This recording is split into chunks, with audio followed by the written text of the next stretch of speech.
What's up, guys? Chris here.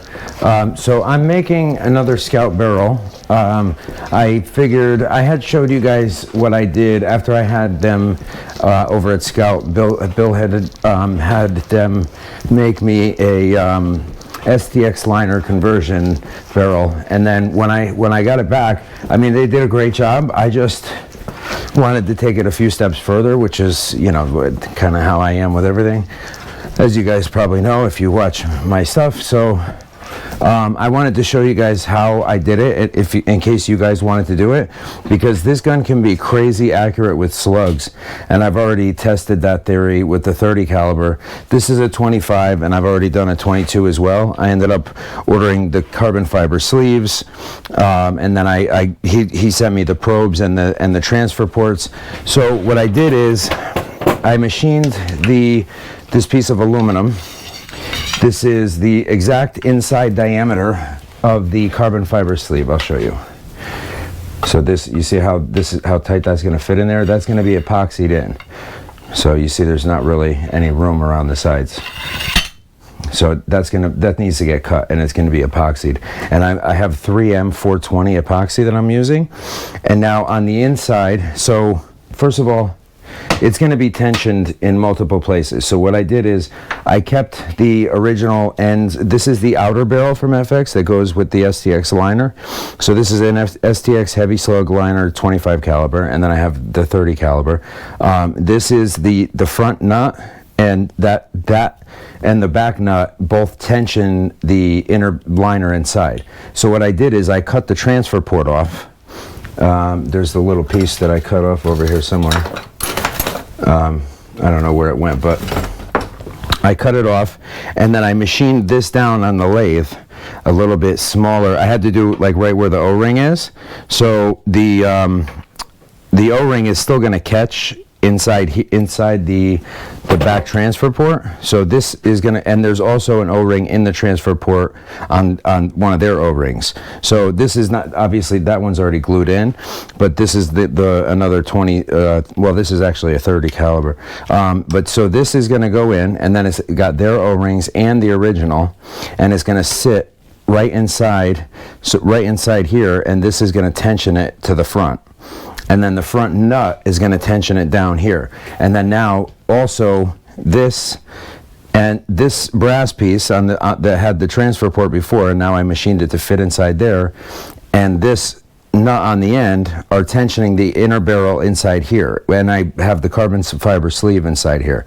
So I have the inner barrel, the carbon fiber sleeve, then the outer barrel, which I did not epoxy the inner barrel and the carbon fiber sleeve, because I may want to change calibers.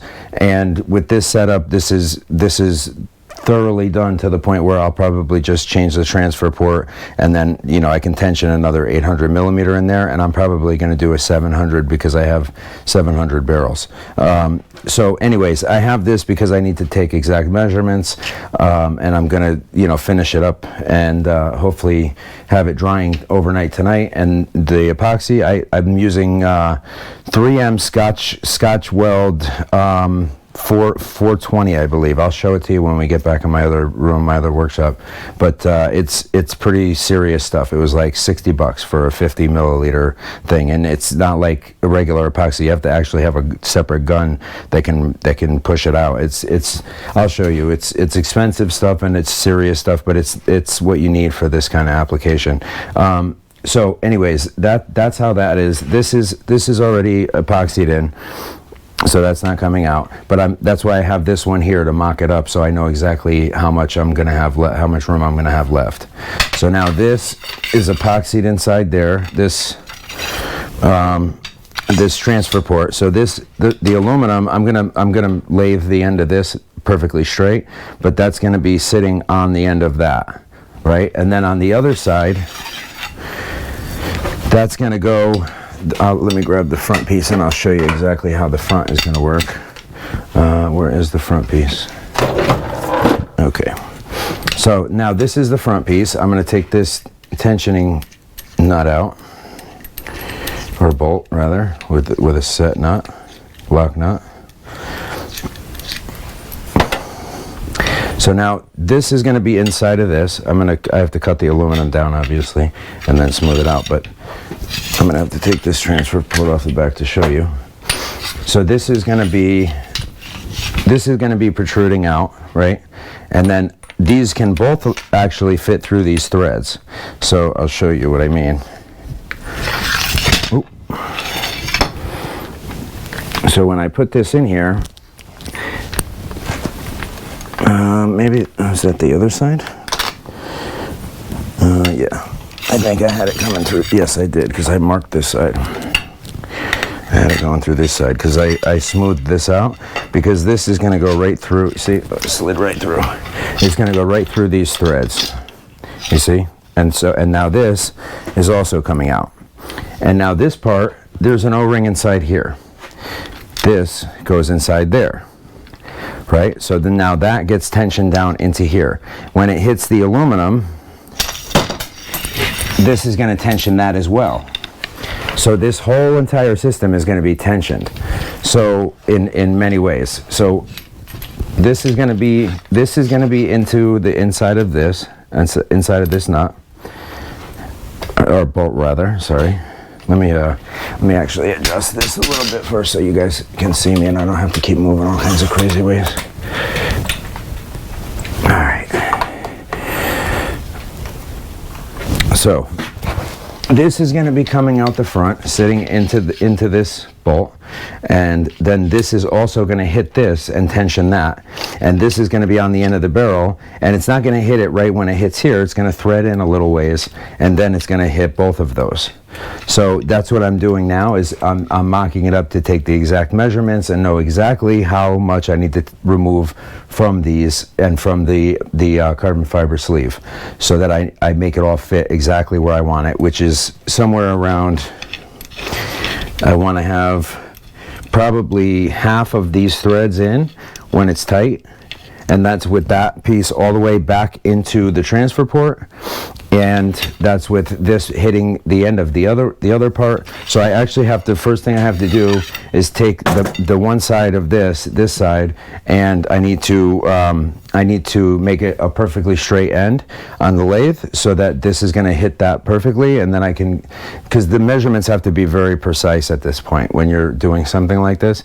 This is where it really counts. This is where you have to really be meticulous on your measurements and on your execution, because if you mess one thing up, then you have to redo it, or you have to get the parts again, or you have to start over, or it depends on how bad it is.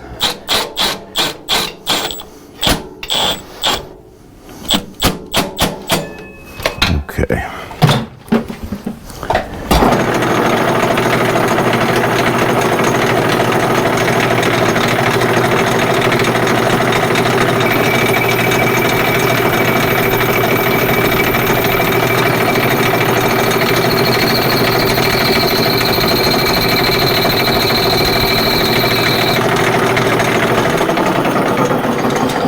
So now that's just to get that end of that perfectly straight, so that it sits on, because on a lathe is really the only way to get certain things perfectly straight, because this is a very precise lathe. I mean, this only moves 5/1000ths of an inch, not 50 or 500, like 5/1000ths of an inch on a dial indicator when the spindle's moving. It's making some noise right now because the gear, one of the main gears, it's a plastic gear. All the rest are metal, but they made that one plastic so that if anything failed, it would be that gear. But it didn't fail completely, but it failed partially. So I want to make sure that I have a new one coming. They warranted it. I've only had the lathe about a year. This one, and they're sending me a new one of those, and then 2 new guides that I hadn't been able to get since I ordered it. But anyways, so now I know that's sitting flush up against this, because I'll show you how it's going to sit now. I don't know how closely you saw it before, but it was not sitting flush, and now this is going to sit nice and clean, nice and flush on that. It's on there perfectly flat. That's why I make my threads on my suppressors out here. So just to show you guys quickly before I get back to this barrel, when I do the threads on the suppressors, this is what I use. It's like a go no go. This is a go no go. So these are the two different. These are right now I have in there 214 thousandths and 215 thousandths. So I was doing something that I wanted. I think I was doing one of the dies, the molds for the pieces of lead for the press. And then I wanted it to be 215 thousandths and just a little bit long, so that I could do the 0.2169, or yes, 0.2169. So, and then all the different sizes for that are in a big case like this, and these are all different thousandths of an inch. So it gets very intricate when you want to be really accurate with this kind of stuff, but it's necessary to do it right. It really is. And over the years, I've learned more and more with the help of guys like Doug that I represent for his stuff. He's helped me tremendously with this stuff. He's incredibly knowledgeable. A lot of other guys, even Bill is very knowledgeable. I don't know him as well, and we don't talk as much, but he's very very knowledgeable when we do, and he actually was the one that told me about the concentricity between the two ends on the barrels, which was a good thing to look out for, and I didn't know about that before he mentioned it. So, anyways, it just guys like that have been doing this a lot longer than you. Like I always swallow my pride, because I don't know what they know. They know a lot more than me. So I don't wanna. You look like an asshole, or you are an asshole, really, in my opinion. And I'm not talking about anybody directly, but I would be an asshole if I didn't listen to these guys, because they've done a lot more of this than me. And every minute I can be listening to them and paying attention to them, I can be learning something that's could be tremendously valuable and help me in a situation like this in the future. So for me not to listen would be stupid on my part, and that's why I don't do that. That's why I pay attention when they talk. But anyways, so now that's going to fit right to there. It fits beautifully. I measured the inside of this, and I made that sit right there. I could actually go a little further up if I wanted to and have it sit a little further down, but I think this is just right, because I like to have the barrel a little bit longer. And then this is sitting right in the top of that, and that's about where I want it.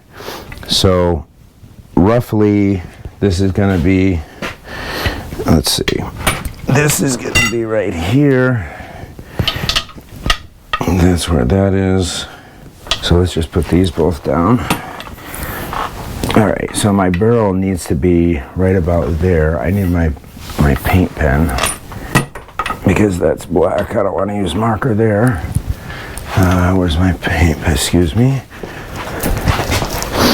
I was in the middle of doing this, and I decided to just grab the camera and turn it on, because it's good stuff for anybody. I know most of the people. I actually looked at the analytics last night. It came up on my phone when I was about to take a shower, and I just breezed through it real quick. And 100% of the people that watch my channel on a regular basis are men. 100%, not 90, not 95, not 99. 100% are men, and mostly in the late 30 to late 40 group, but also in the 40 to 50 and 50 to 60, just a little bit less. No, I'm sorry. It was the most in one age group higher than mine. I'm 41, so one age group higher than mine being in the mid 40s to mid 50s, which is not surprising. That's all the people that I got close with over the years were older than me, and even the age group above that, I have a lot of friends that are that age. I mean, I kind of gravitate towards them because, like I'm saying to you, they have more experience, and I mean, they're more interesting, frankly. It's that simple, because they've done more stuff and they know more stuff, and I like to learn. That's why I do all this stuff. Because once I get something on my mind, I'm going to do it until I learn every bit of it. All right, so the barrel, the outer carbon fiber sleeve is fairly simple because I have this in another transfer port, exactly the same as it's going to be here, and this is going to sit right over the barrel, right up into about here, right there. So I thought I had about an inch. Let me just see. Yeah, so see how much higher it is? So it's got to be down another inch because it sits to the, it sits, let me measure exactly how far it sits. Use a caliper for this. I usually use a micrometer when it gets into this much detail, but to measure into something, you kind of need a caliper.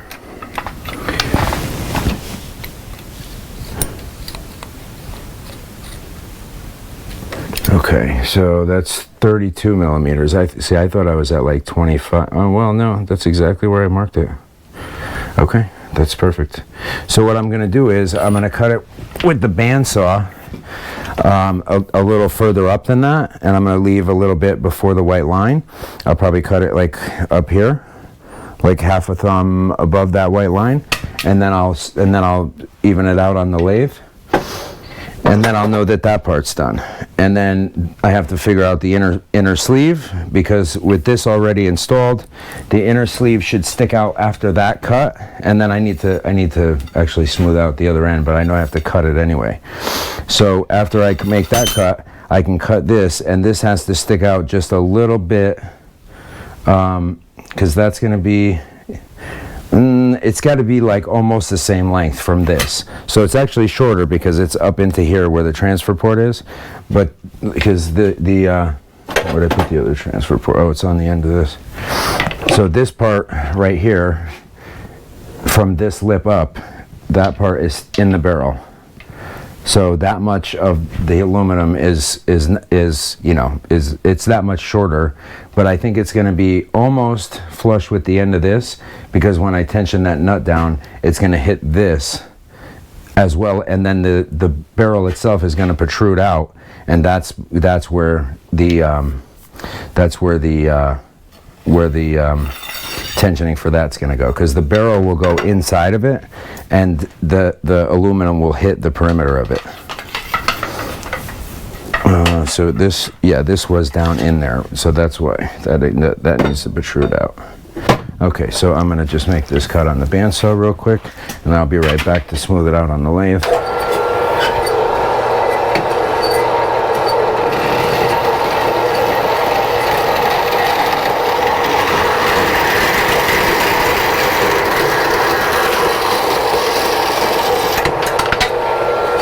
Okay, just that little piece, and then I'm going to do the rest on here right until I get to that white mark.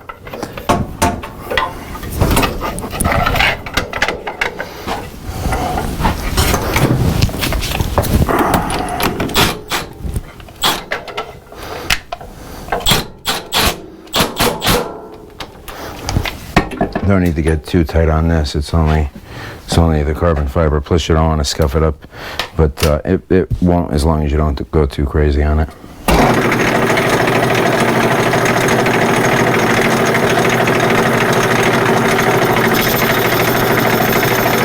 So let me actually bring you guys in here and show you what I'm doing. What I'm doing is I'm just using a tool that's for the, actually let me go up one more level with these so you guys can see from a decent view.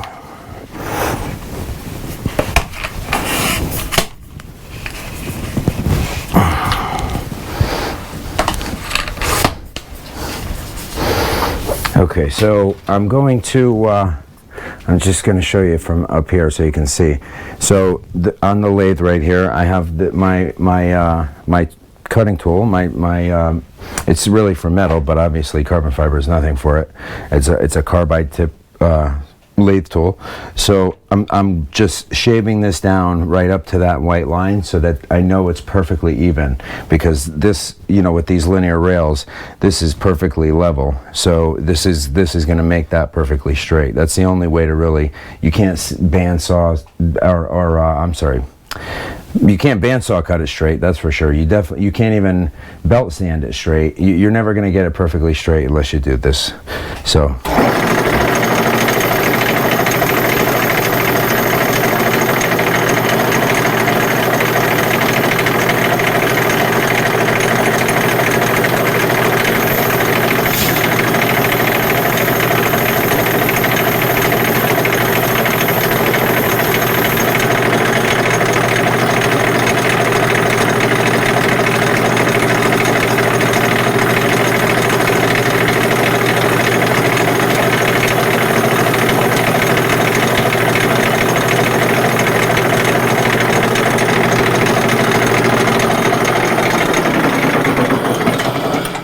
So in case you're wondering, I set up a pedal on my lathe, so I still hit the button. I don't have to hit the stop and then release it.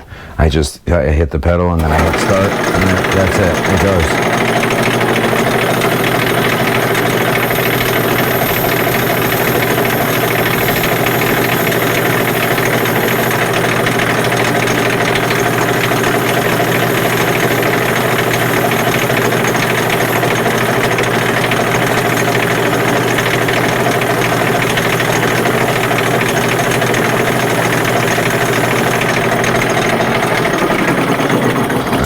Now I'm almost there. That's all just actual carbon fibers. So what I'm going to do is I'm going to just, well, you know what? I'll sand it after. I'll just actually, you're not even going to see this part. This is going to be covered with the end. I don't know what I'm worried about.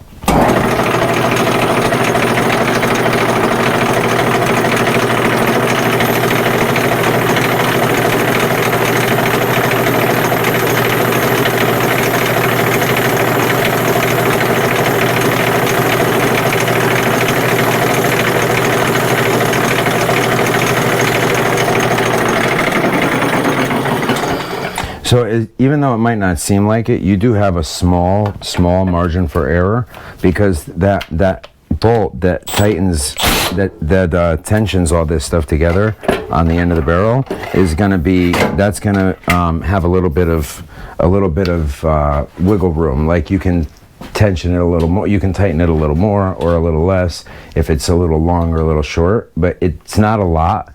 So, I mean, don't depend on it. Take exact measurements anyway, because, you know, if you don't, you're probably going to end up regretting it, because you'll probably, you know, if you don't take exact measurements, you're not going to be close enough to depend on that being enough room to fix it. But if you take the exact measurements and then you're off by a little bit, you know, you can make that up with that. Which is just a cushion. It's a little peace of mind. All right, so now this is going to be right about, all right, so let me just mark that's the end of the barrel. I'm just going to take my razor and cut these fibers off the end.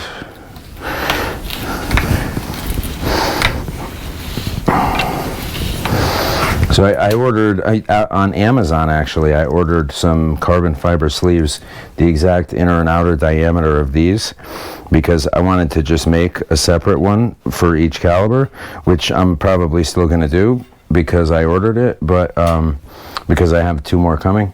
But I got one from Bill over at Skout, and then the one that he made, and then the original one, so 3. So this is my 3rd barrel that I'm putting. This is my 2nd that I'm putting together, because I modified the one that they sent back, and then I made another one, and so this is my 3rd barrel. So I'm probably going to leave it at this, because I can just put 1 caliber on each one. I'm just going to modify the one that they did to be like this, because this is taking up every bit of room for barrel harmonic, and there's no room for anything to vibrate or to make any kind of you know, inconsistent barrel harmonics. This is going to give extreme accuracy, like the 30 caliber does now. I mean, I'm literally shooting, I mean, I've had a flyer here and there, but I think that's because of the things that I didn't do on that one that I'm doing on this one, which I can go back and do, because it'll actually just make me have to shorten it. It's not going to be too short. All right, so this is going to go, that's going to be This is going to be just a hair longer than the barrel. So I'm going to cut it above that line a decent ways, and then I'm just going to level it out, and I'll show you what I mean with that, and then we'll see how that is, and if I have to go down any further.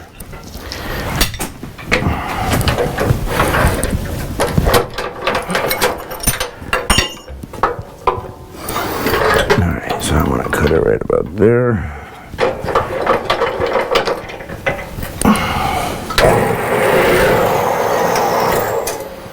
Sorry, I'm not showing you the bandsaw, but as you can hear, it doesn't take very long. There's not much to see, and it's not a very straight cut, and it's nothing that has an art to it, so it's not really worth showing.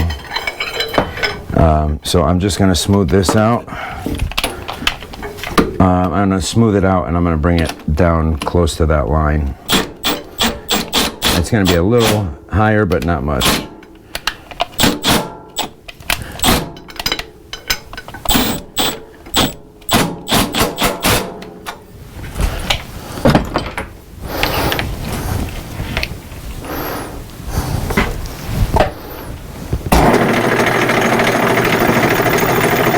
See how uneven that was?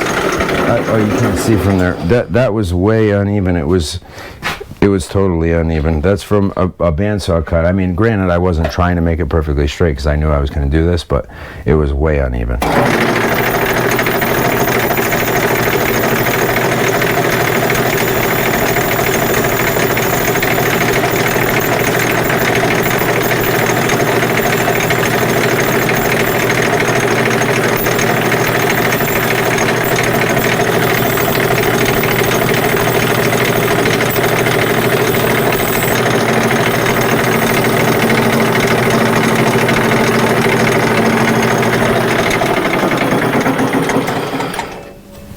Okay, that's a little bit longer than the black line. That's about where I wanted it. I'm just going to test it, see if I need to go a little further before I go epoxying everything together.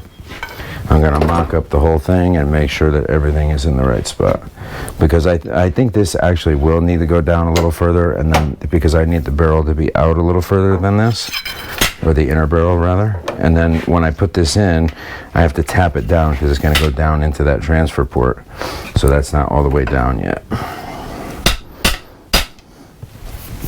Is that in there? I feel like it.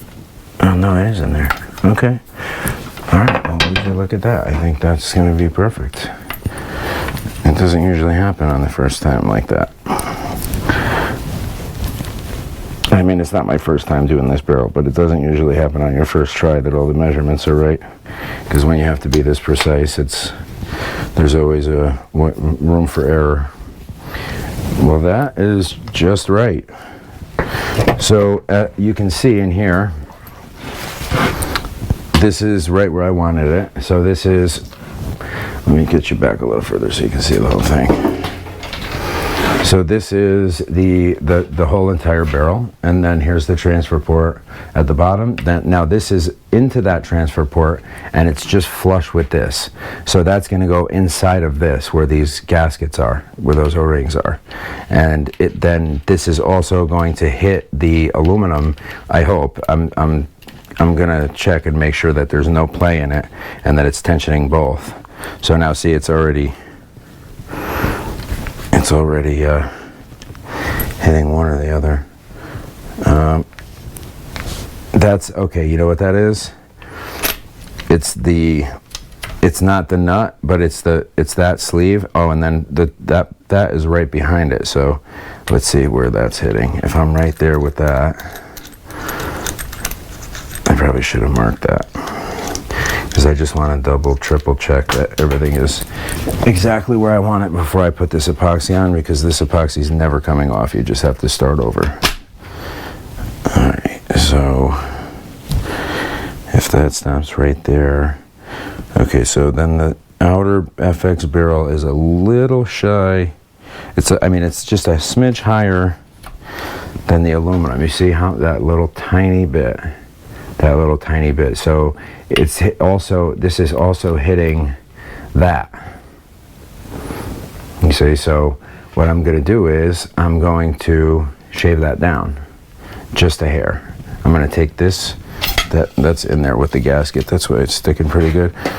I'm going to take this nut off the end, which is actually on there pretty good. I got to torque that off. I'm going to take that off, and then I'm going to put this in the lathe, take the inner barrel out, and I'm going to, hopefully the carbon fiber will stay in, and I'm going to just shave this down that little bit, and then I'm going to thread this back in, and then this will actually stick into this nut a little further, but it won't separate this from that, so that this is tensioning down the aluminum, and it's also tensioning this. It's as long, I want it to hit this, but I want it to hit that at the same time.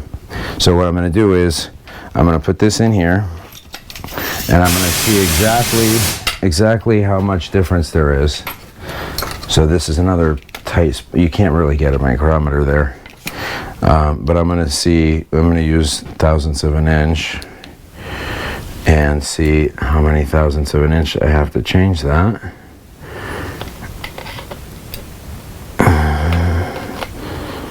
I have to shave that down rather, right there. That's 0.0920, so that's 92 thousandths of an inch. So I have to take 92 thousandths off of this. All right. Actually, I'm going to take 90 thousandths because I don't mind it being a hair further out, because no, I should probably take the 92. I should probably take the 92 thousandths, because then I'll hit this and the aluminum. The aluminum would have more give than this. So yeah, I'll do the full 92 thousandths.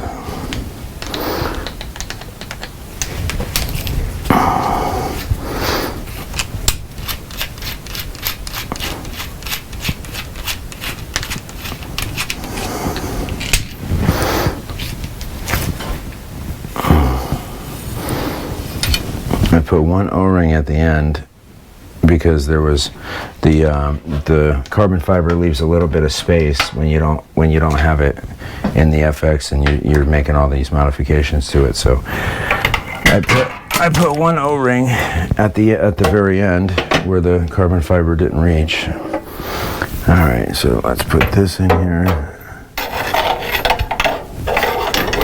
All right, and then what I'm going to do is I'm going to tighten this onto here. And then I'm going to see exactly how much is exposed, and I'm going to deduct 91 thousandths from that.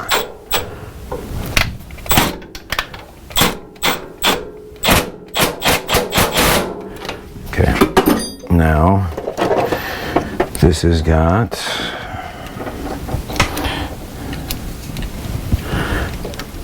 from the edge of the chuck to the edge of this, I have 1.9465. So that's 1 inch and then 946 thousandths. 946 thousandths. So that's basically 1,946. 1,946 minus 92. So I need it to be 1854 when I'm done, which is going to be 1854.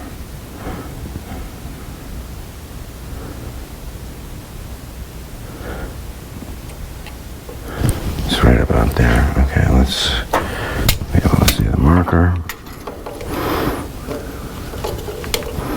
1853 now, 1854.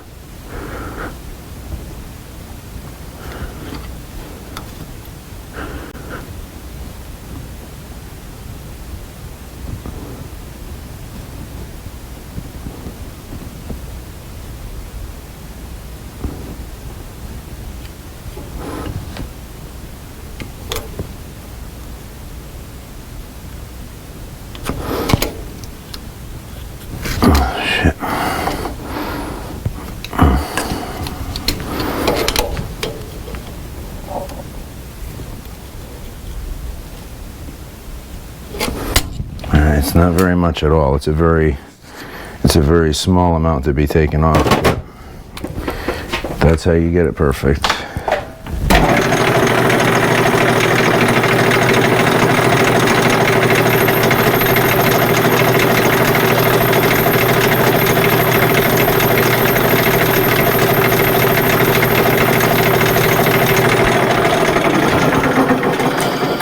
That's it. Let's just double check what I got.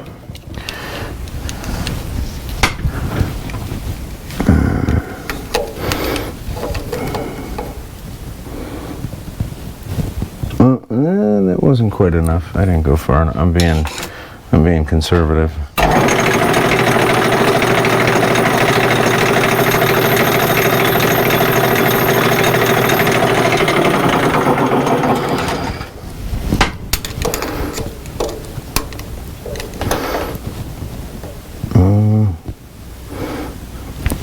That's still 190.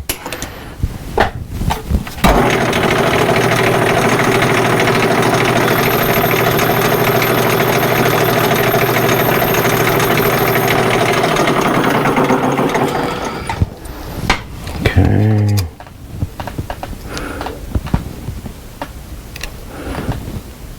That's 188. All right, just one more time.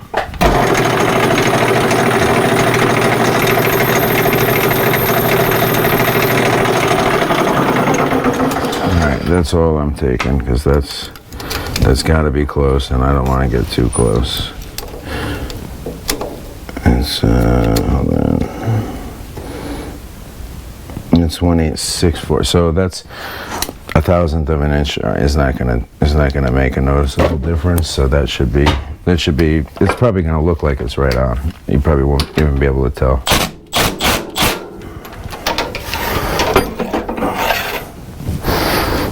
Okay, now the inner barrel, which I put right here.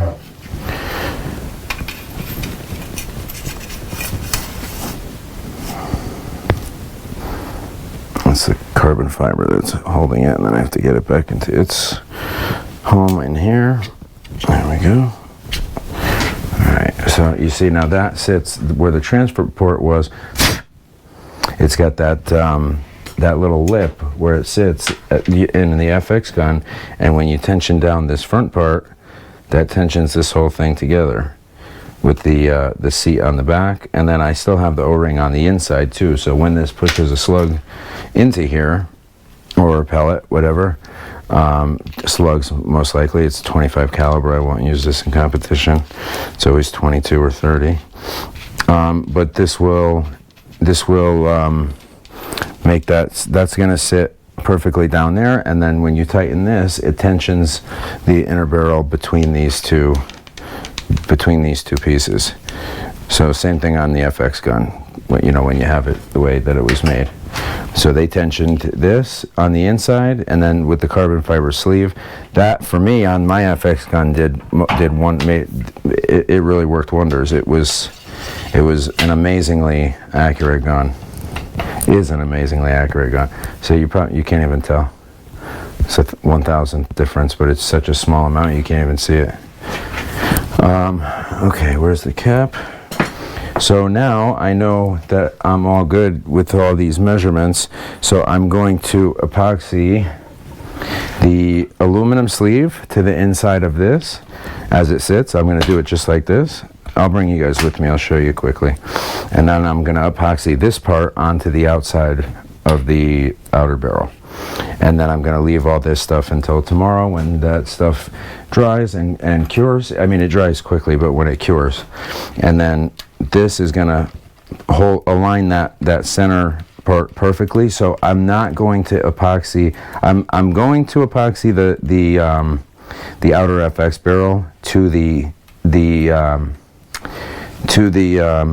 aluminum at some point, but I'm not going to do it right away because I may want to switch calibers, which I still can. That's why I'm going to do it. You can just change the inner liner, but it's going to be easier to just pop out the whole outer liner and put a new caliber in there, and I'm just going to do that for now. And then if it makes a noticeable difference, then I'll do it sooner. But yeah, that's actually in this this end piece a little bit more. Like you can't even see that O-ring anymore, so that worked out well. That was beneficial in multiple ways. So anyways, I mean, this is not as easy as I made it look just now, because I've been messing around with this on a few barrels already, so it wasn't that easy for me either. So I don't want to make you guys think that like it's like super simple and you do it in what, 40 minutes. It's not gonna take 40 minutes. It didn't take me 40 minutes, unfortunately. I wish it had, but it hadn't. It didn't. It's going to take a little longer than that. It's going to take a lot of being meticulous, and a lot of checking your work and double checking your work and making sure that everything's right. And but it's going to pay off big in the end, because you'll get some astounding accuracy. Duke, come on, Duke, come with Daddy, come, you come, Dookie, come. My dog, he's tired. Check him out. Come on, Dookie. Come with Daddy. Come. Come on, Dookie. Come on, good boy. Come on. Come with Daddy, good boy. Oh, you good dog. You good dog, Duke. You're the good dog. Are you the good dog? You my good boy. All right. Come on. Oops. There goes the camera tipping down. So, I think I gotta tighten these things up. All right, you good boy, Dookie. We're almost done. Daddy's just gonna put the epoxy, and then we're out of here. Excuse me, guys. So yeah, that's essentially what you do for this. You know, measure 3 times, 4 times, and cut once, because mistakes are expensive with this stuff. So, you know, I mean, the 2 carbon fiber sleeves that I ordered, which are my well, I got one from Bill, other than the one that they made, and then another one I purchased another one myself, and then 2 more just now. So that's 4 carbon fiber liners. I didn't mess any of them up where I couldn't use them, but one of them I made it not as good as I could have, and I wasn't happy with it. I was kind of disappointed in myself to make it, you know, I mean, I made it, I didn't want to tamper with it too much, because they made it at Skout, and you know, I had confidence in them, and I still do, and they did make it well. I just had more ideas on how to make it, you know, tighter, how to make it more tensioned, how to fill the space in between the outer barrel and the inner barrel. Oh, you son of a gun, that one's not sticking. Such a bitch. You're such a bitch. And the others are so perfect. You know what? I'm printing rubber claws out of TPU, the durometer 95 from Bamboo. I'm printing. These are the claws for my tire changer. That they're the plastic things that go over the metal claws for the rim. Leave it. They go over the metal claws for the rim, but I didn't just use those things that you stick on there and they're supposed to stay. I bought plastic ones, and then I welded on a piece of metal, and I drilled and tapped it, and then I screwed those in. But now I'm using 75% infill, 95 durometer TPU. So it's going to be a heavy, thick rubber that's going to be able to grab any rim without damaging it. So that's what I'm waiting on this for, and that's why I'm kind of shit. It's 2 of them that didn't stick. Son of a bitch. How far along is this? It can't be that far. Oh no, it's got 7 hours left. We're stopping now. Stop. Yes. We gotta start this over. I can't let it go like that. Not with that much time. That's the only. See, look. I mean, that one was all messed up. This one was good. This one was good, but that one was loose. That just sucks. So I'm gonna use some glue on here. I mean, this is the engineering plate. Usually, the TPU sticks very well to everything. I don't know why it didn't stick to this time. So anyways, I'm going to get back to the barrel. Let me show you the epoxy that I'm going to use. I do want to get this started again though, because I don't want to not have it start before I leave, and then I can't check on it before I leave. I mean, I could check on it from my phone, but I can't really do anything about it if I'm not here. All right, so this is the epoxy, and this is the gun, and these are the tips. So you have to have all this stuff. This is the gun you have to have for this type of epoxy. It's 3M Scotch Weld, like I was telling you. And I have a couple different kinds. This 420 black, this is structural epoxy. 20-minute work life, toughened for impact resistance, high peel and shear strength. It's a structural epoxy. This was like $60 for this little tube. And then this one is super fast repair adhesive, which this one I'm not using for this, but this is what I'm using, because it's not going to be nearly as fast, but it's gonna, when it cures, it'll be, permanent. So what you do is you put this in here, in the gun like that, and there's one smaller, one bigger. It's the activator is smaller, and the actual adhesive is larger. Okay, and that goes in there, and then you shut this like that. It's not quite down all the way. And then when you take this end piece off, you put this tip right here that mixes the two. So they go through, like one of those, some epoxies will come with something like this, and the two mix together in the tube as they're going through. So I'm gonna open this up and epoxy. I'm gonna epoxy the aluminum to the inside of this. So I'm gonna take that aluminum out. I'm gonna put a coat of epoxy on it. I'm gonna spread it out with a metal dental tool that I have that's flat, and then I'm going to slide that in. I'm not going to go too crazy because it's all going to come out the tip, whatever doesn't fit in there anyway. So I'm going to do that, and then I'm going to do it on the inner perimeter of this so that I can put that down on here, and then I'm going to put this somewhere that I can weight it down for the night so that this dries nice and solid, and it stays in place overnight while I'm holding it. While I'm letting it dry. Oh yeah, that's lined up nice. That's perfect. I think that doing those extra couple things that I did on the end of the transfer port and on the transfer port from the FX into the transfer port of the Skout, and those other couple of extra things that I did to make them really lock together was a big difference. I think that is going to make a huge difference in the final product. And it's hard to say that because it already worked so well with the 30 caliber. If you guys saw any of my 30 caliber videos, with the Skout when I initially got it, because I got a 30 caliber because I actually got it on Marketplace, and apparently I got a much better deal than I thought I did. I actually have remained friends and still talk to the guy that I bought it from. We met in this Facebook group, an airgun group, and he was a cool guy. He lives in Florida, so I haven't gotten a chance to hang out with him, but he seemed like a really nice guy, and we got along, and we still talk. So, and I sent him a bunch of slugs that I made, and sent me a bunch of pictures of shit that he killed with them. So hopefully he was happy.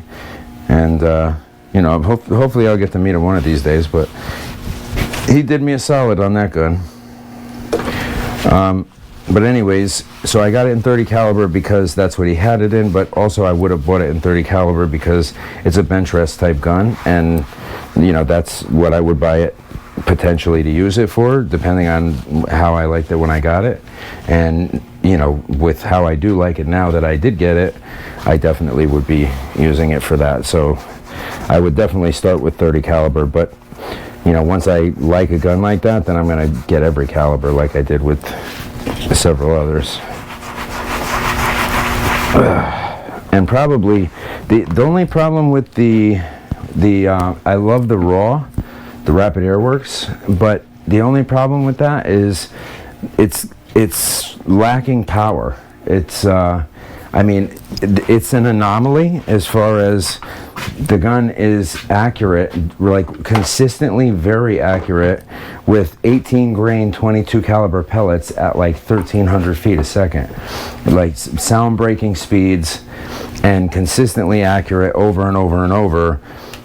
But it just doesn't have the oomph to shoot slugs at any decent velocity. Like I'd be lucky to get 900 feet a second with 22 caliber, and that's with light slugs. With like, I don't know, I mean, like, I think I went down to 32 grain. I don't even make 32 grain slugs. I never use 32 grain slugs. The lightest I make is 38, and the 38s are almost empty because I never use them, and I never think to make more because I use 40, 41 and a half, and 42, because those are the ones that's the biggest ones that'll fit in the magazines. But I stuck with pellets with that gun, which is not something I normally do, but this last couple competitions we had to have 22 caliber and use pellets in a couple of the events. So I figured it would be good to have a pellet shooter that's very accurate, and that gun fit the bill. So that's what I did with that. That's why that gun isn't a slug shooter for me. But also, I don't think it can do much with slugs unless you're using like store-bought light slugs, like you know, these companies mostly make. I mean, you have to go out of your way to find companies that make heavy slugs. It's just not something that a lot of people make. And I actually thought about. I did the suppressors. Obviously, I think I've told you guys why I did the suppressors, because I didn't like what was on the market, so I made something better. But and I proved that it was better. But the slugs I was interested in doing because I was already making slugs. I had started learning about it and getting into it, and I would have done some, you know, air testing and how the air moves around it and all that. I would have gotten as far into it as I did with the sound, which I still have to do another video, but I've still been doing some more testing on my own with the spectrum analyzer and oscilloscope and the decibel meters that I picked up. I got really into testing those. So I have to finish that testing, which I keep thinking I'm going to have time to do, and then things keep coming up, so I apologize for the delay on that. But I did my best to get the first testing video out to you guys and actually get some decibel readings, but then I found out that those decibel readings were only in dB. I want to say they were in dBA or dBc. Now that I know what the three are, there's dBA, dBc, and dBz. And dBz is like unfiltered, what the sound actually is. So nobody really uses that, because dBA is what the human ear is supposedly hears. So, you know, like with whatever you know, our body does for sound before it gets into our ears, or however you want to word it. But that's what dBA is supposed to represent. So I'm imagining that the other decibel meter I was using was taking those measurements in dBA. Well, these didn't come out all that good, did they? These are a thing that's supposed to help the AMS. It's supposed to help it from having filament. The filament rolls bounce up and down while you're printing, like when they get low. And the first set I made looks better. They came out better, and I'm taking these off because I'm going to use this plate. The first set looks better, but these are, and they're not. These are they're functional. They're good. I did these in PETG carbon fiber because I really like that filament, and it's expensive, but it's not crazy expensive like the nylon carbon fiber or the. I recently got a filament that I'm going to try the suppressors in. That's almost like PEEK. It's not PEEK, but it's I don't know if you guys know what PEEK is. It's PEEK. it's a filament that has to be printed at extremely high temperatures, because it itself printed can withstand up to 300 degrees Celsius, which is insane. And people are claiming that it can actually replace steel parts, which is beyond me. I mean, it's got me looking at engineering grade printers, because you need, so one of my printers goes up to 350 Celsius. So that's considered engineering grade. I mean, you can print a lot of engineering grade material with that, almost at all of them, except for a couple. And Peak is one of them. Peak has to be at like 400 plus. So I think it's 420. There's several with it under 5,000, or there's several that are right around 5,000 that you can print Peak with, but you're not going to find anything much less than, 4,000 or 4 to 5,000 that can print that. Okay, print again. I don't think I'm going to put anything on this plate, because that's the actual bamboo textured one. The actual bamboo textured plate is phenomenal. It's kind of astounding how much better it is. So, oh no. Specify the mapping manually, or yeah, no, it's the TPU that's right on the screen. No, it's not in AMS. Don't use AMS. Print now. It's actually kind of astounding how much better prints you can get. I mean, this is not a 3D printing video, so I'll shut up about this, but it's astounding how much better prints you can get with the actual bamboo plate compared to an aftermarket of the exact same thing. Their build plate is really good. I don't know what they did that made it so much better, but they definitely did something and it worked. So that's my 2 cents about that. I'm not gonna go on any more of a tangent than I already have about 3D printing, because this is not a video about 3D printing. I have too many build plates to fit in these things. Okay. So, epoxy. All right, so we're gonna start epoxying this, and I'm going to set this for the night and let it dry, and then I will make a short segment tomorrow showing you guys the results. And I can confidently say that I have no concern on whether or not I'm going to be impressed, because I know this is going to shoot incredibly well, because this is not the first one I made, and I've gone even further on this one than I did previously, so I know I'll get this exactly dead on accurate. It's just how much work is it going to take to get that accurate. I mean, the barrel is brand new. I ordered a 25 caliber for this because I didn't want to take I have 2 FX impacts, and I haven't used anything but 800 millimeter since they came out. So I use the 800 millimeter on both of those 2, and I have a 30, a 22, and a 25. And I used the 30 already, and I didn't want to take another one out of one of those 2 guns, so I didn't. I ordered another set, and I couldn't just get the liner, of course, because why would that happen? I had to get the whole caliber change kit, or the whole tension barrel kit, whatever, which none of the internal parts, I mean, I have, I don't know, 4 or 5 or 6 sets of them already, so they were useless to me. But the barrel and the liner, and I mean the inner and the outer barrel, are brand new, so they have not been broken in. So I don't know if I'm gonna have to break that in or not. Sometimes they shoot like dead on right away. I mean, I've bought, I don't know, like 6 FX guns brand new, and they sometimes need a little break in. They sometimes need, I mean, sometimes the people that sell them test them out, to zero them in and get velocity cards for you more than others. But that might have something to do with it, but it doesn't take all that long. So it's not something you're going to spend a real lot of time doing. All right, so I'm going to just put this in with that much on it for right now. I'm just gonna spread this a little bit because it's not gonna be even. Let's spread this out.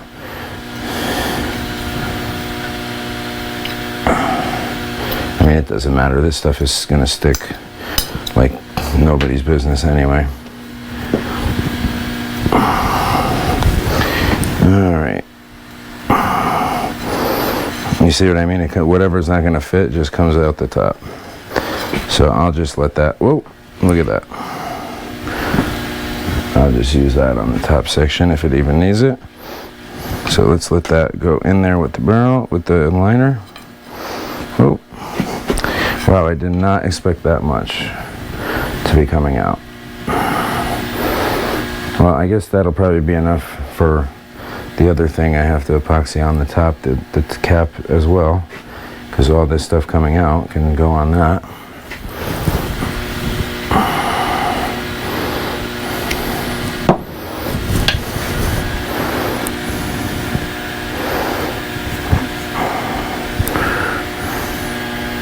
Wow, this stuff is thickening up already. Holy mackerel. That's kind of crazy.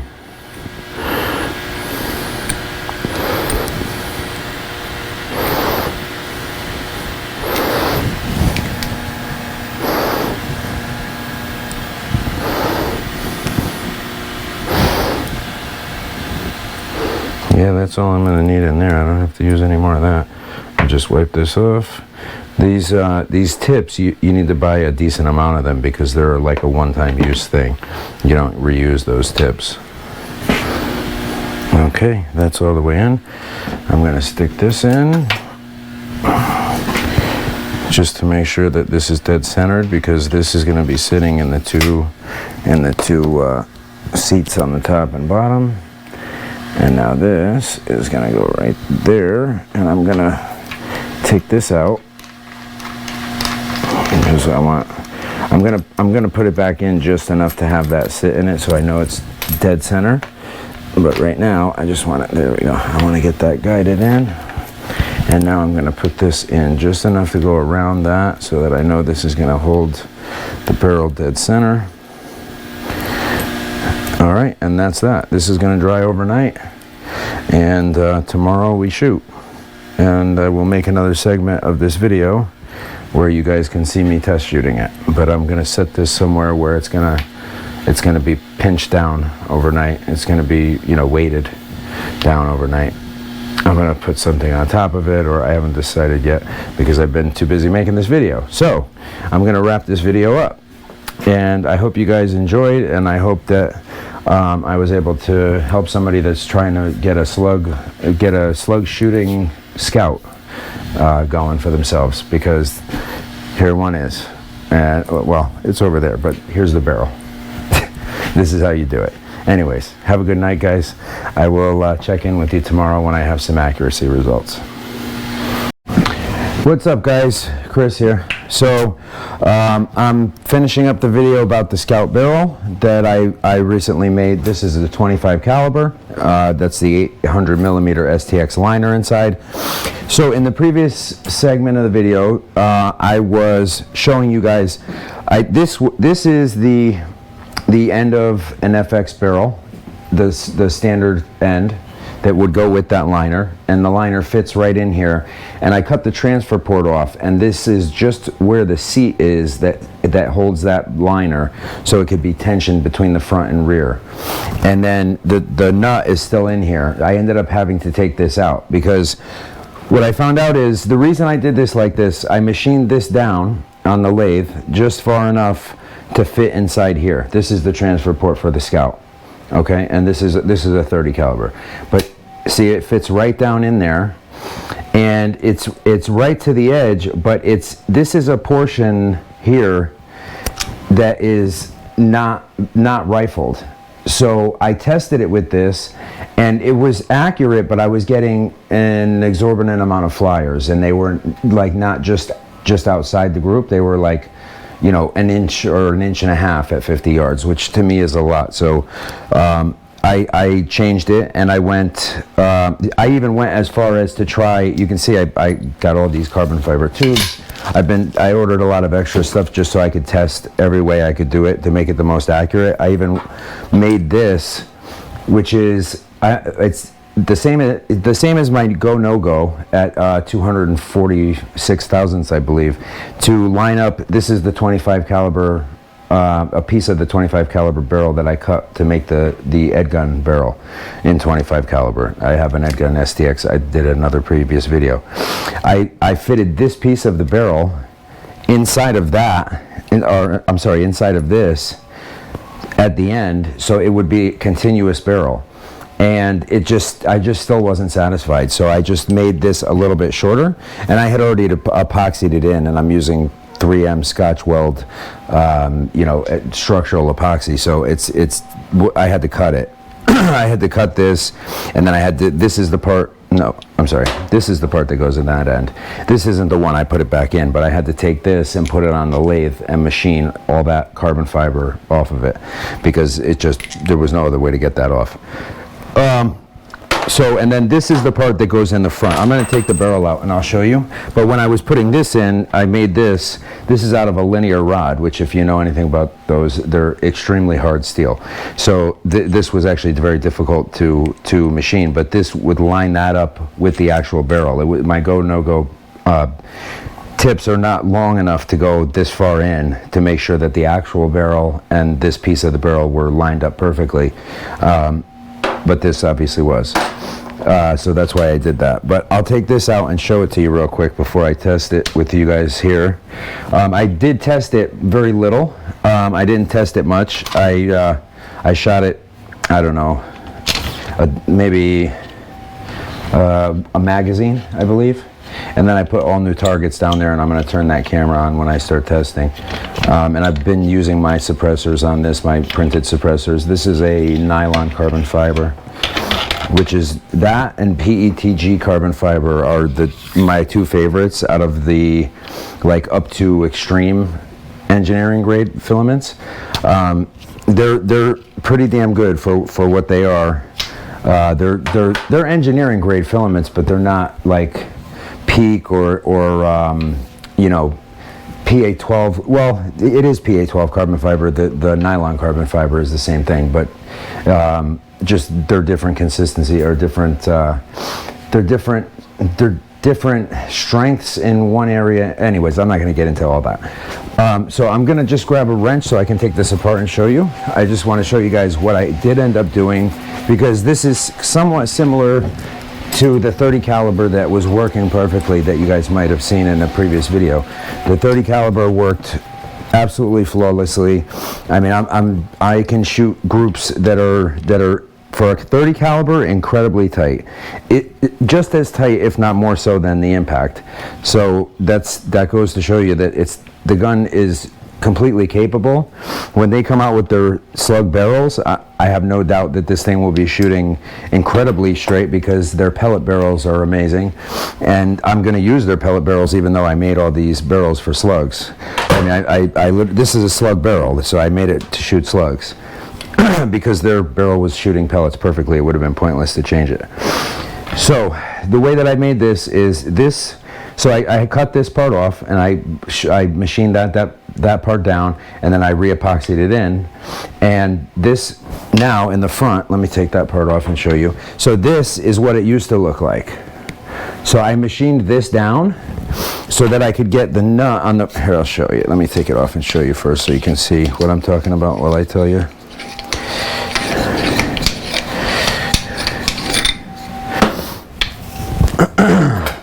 So this is a locking nut and a tensioning, hollow bolt. So I'm going to unthread this and show you how I did this. And the beauty part is I can still take this apart, and the aluminum sleeve is epoxied in there. I think I'm going to end up, because I can take the inner sleeve out, and there's the carbon fiber sleeve is in here too, the FX carbon fiber sleeve that goes between the inner and outer barrel. That's why the inner barrel is staying centered inside there, because it's in there. It's got that carbon fiber around it. So I think I'm going to epoxy this to the inside of the aluminum because I can do that through here or through the other side. You see the aluminum inside? Get the light to show it. I'm not sure if you could, let me see on the back of the camera, see if I'm showing it to you where you can see it. Yeah, you can see it, the flange in there. It narrows it so that that's the diameter of this, almost exactly. It slides in, but there's very, very little play. If I was to actually do a thin layer of Tessa tape on this, it would sit in, I might actually do that rather than epoxy it. But honestly, there's no reason not to epoxy it because I can just pull this out. The way it was what prevented me from epoxying it. This can slide right in and out. So that, I mean, I can switch the liner, and then I might actually have to fish out that carbon, or push it out from the other side, because the different diameter inner barrels have different diameter carbon fiber sleeves that fit in between here. And then this is what seats it on the top. So the nut that holds it in the original FX barrel is still here. And I machined this part down just a little bit to make that nut go down a little further. And now this I machined down. You can see how much shorter it is than it was. And there's an O-ring in here. There's actually 2 O-rings in it for their barrel. But I've machined it down to the 1 O-ring because this seats perfectly in it. So that it sits perfectly on that O-ring, so that's nice, and that's airtight, and it's you know, it's literally tight because it's tensioning this all together as well. So when I put this in here, so first thing I got to do is put this transfer port back. So this is the carbon fiber sleeve with the end for the tensioning nut and the end for the transfer port, and everything put together, and the aluminum epoxied inside of the carbon fiber. And then, so, and if you guys do want to make one of these, these carbon fiber sleeves are 25 millimeter exterior diameter and 20 millimeter inside the ID. 20 millimeter inner diameter and 25 outer diameter. So, and then these came with a wrench, but it was too weak. It just snapped on me. So they made these nice little lips on it, so you can get an adjustable to turn it pretty easily. And then this just slides right in, and now the inner barrel itself is going to go right up against their transfer port. So there's no transition from anything else to this inner barrel. That's the way the 30 caliber is, and that's why I decided, you know, I said, screw it, I'm not going to tinker around with this anymore. I'm just going to do it the way I know it works, and it worked just in the one magazine or less that I've shot so far. It worked tremendously better. So I'm going to put this back together and I'll show you, but just so you guys know, it's definitely possible, and it's actually much easier than I was making it. I was trying to get, you know, that next level of accuracy out of it, which it's already kind of there the way that I was already doing it. I just had to try and see if I could get it any better, but it was kind of a futile effort because it was already tapped out, maxed out. All right, so now these actually tension it up front as well, and I have the old nut that came with this. The guy that sold it to me had it. They used to have one that it just rested in with one of those white heavy duty O-rings that they use. I'm not sure what the material is. It's not silicone. It's like a heavy neoprene or something. They're very thick and rigid. But this goes right in here, and then that tensions it up here. This part tensions it. The ratcheting part tensions it in the back. Just make sure you push that all the way in, because it has a tendency to not go all the way in. Okay, once it's all the way in, you ratchet this down.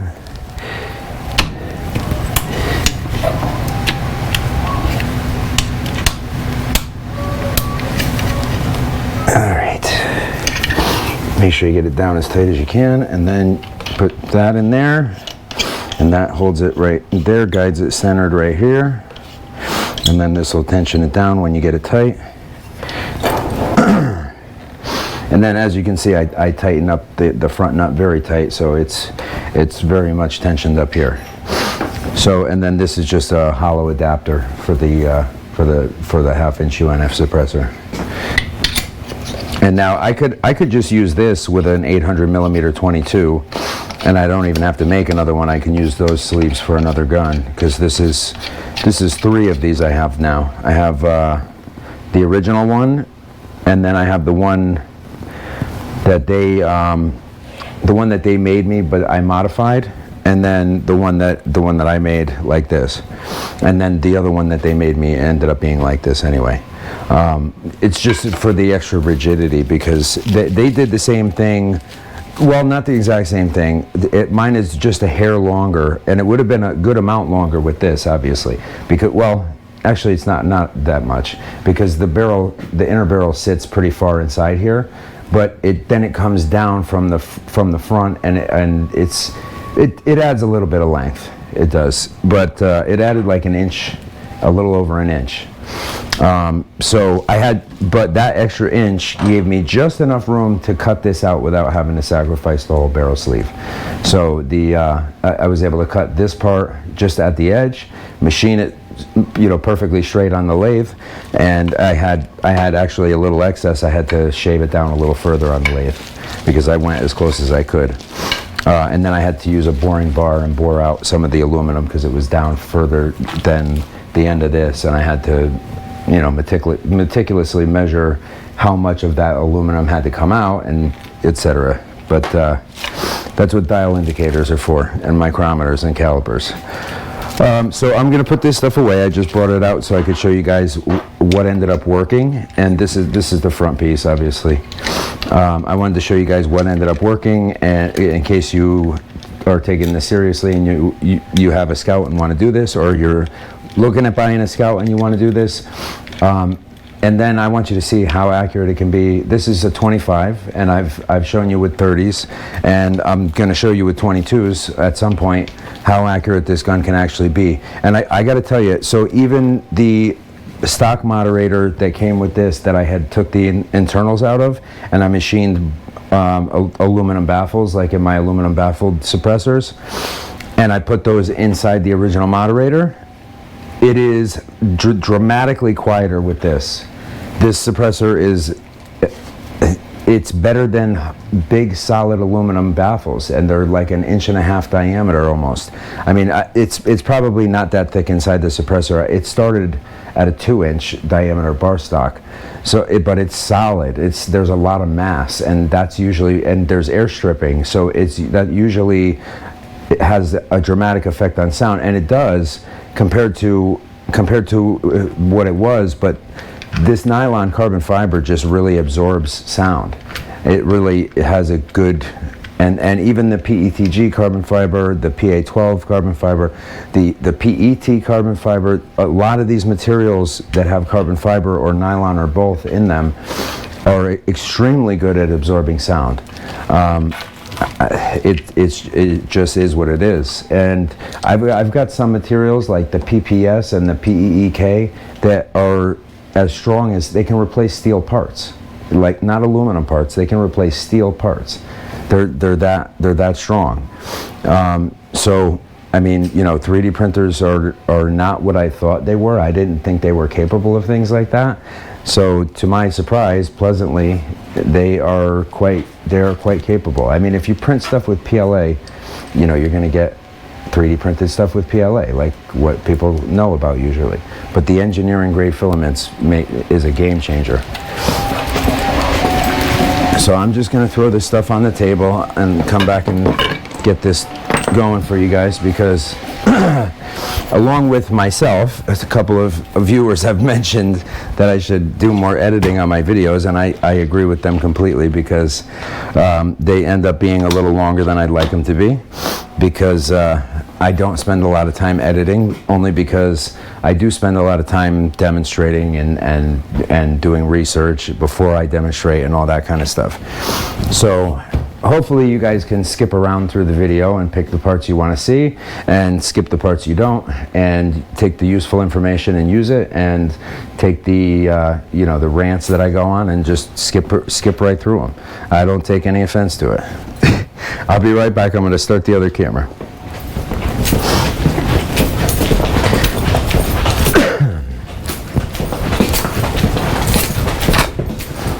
So I still have that camera that I put on the ceiling to capture down here and then put it on a screen, but this is laying this video over just is so much more effective. You guys can see so much better what I'm hitting and where I'm hitting. So I'm sure by now it'll be laid over, or no, well, no, I didn't start recording yet. Okay, in 9, 8 seconds, it'll be recording, it'll be laid over, and you'll see there's some sporadic holes between the targets, because I had some holes in it, so I covered all 5 spots up with 5 of those targets on the roll, and all the targets are new, so I'm not going to be hitting anything else. Hopefully it's going to be that accurate. Come on, Duke, come. Good boy. Hopefully it's going to be accurate enough for me not to be hitting any of that stuff. But I've got it right now shooting about 940 feet a second.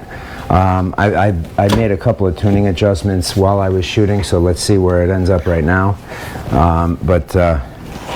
I'll let you know what velocity I'm shooting at while you're seeing the accuracy. Okay. But the good news is, now that I'm done with this, I'm going to take my fiance on vacation for her birthday this weekend. I got a little Airbnb cottage for us. And when I get back, I'll be able to do the sound testing video, because I actually have one more sound testing device. It's literally for sound testing for like Dolby surround sound and stuff like that, but it can be used for this application as well. So I got one more sound testing device, along with the spectrum analyzer and the oscilloscope and the multiple data logging decibel meters, because I'm thoroughly testing these suppressors and the ones that I'm developing for larger calibers to make sure that they're the quietest that you can buy. That's what I want. I want it to be the most effective suppressor that you can buy to put my name on it. And right now, from everything I've tested, it is. So that's I'm meeting my goal so far. All right, so I'm going to go for the right-hand side, the center target.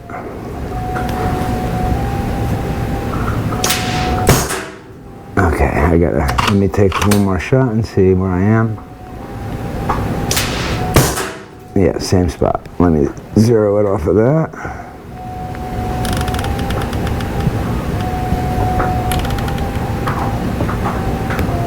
Okay.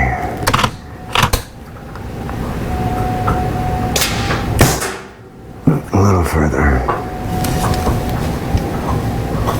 Oh, I got my zero stop stat right there. Hold on, I gotta get my wrench, because my turret is stopping me because I set my zero stop there. The thing with this is the Zeiss LRP S5. The thing with this scope is that the zero stop, I'm sorry, the adjustments for the zero stop on the scope are 2 different size Torx bits. They're not 2mm Allen keys like they typically would be. They are 2 different size Torx bits, and it's a little frustrating.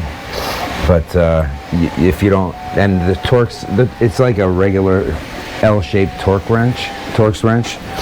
It's very difficult to keep track of, to say the least. So you probably won't, like I didn't. And I mean, I'm sure I have it laying around here somewhere, but you know, God bless you if you could find it. Oh, here we go. I got some pretty small ones in here. This will work. They're very small, I can tell you that much. They're extremely small. There's one of the 2 that's even smaller, but these high precision kits of tools I have quite a few of. Yeah, that's the smaller one. Okay.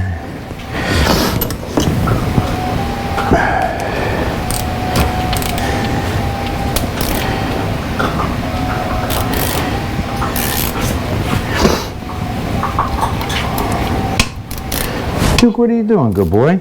You my good boy? Duke? Is there one more? No, there's 2 on this.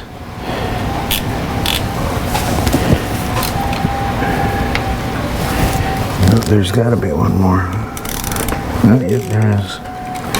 Back to the zero stop. All right, let's... Oh, this is the deep one. There we go. I got it, I think.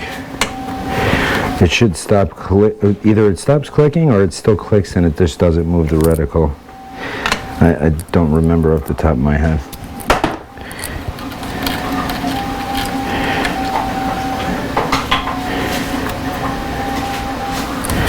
Let me take a look through here while I turn it.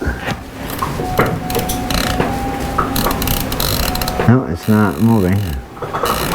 Alright, so now when I come back to 0 and tighten this, I'll have another full rotation. The LRPS5 is a unique scope. It really is.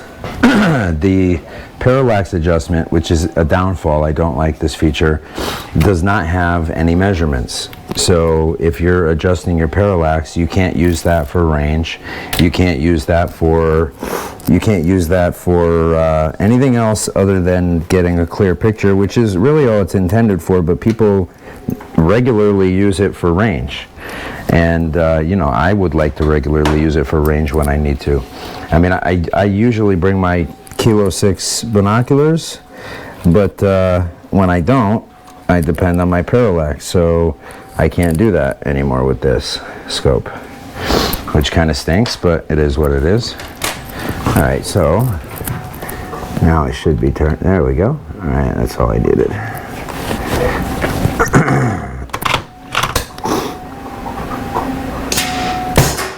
All right, one click too far.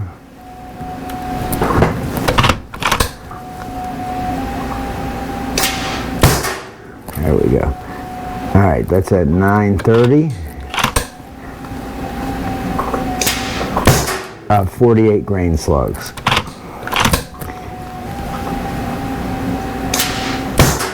Oh, flyer. I don't know why I had that flyer like that now. There we go.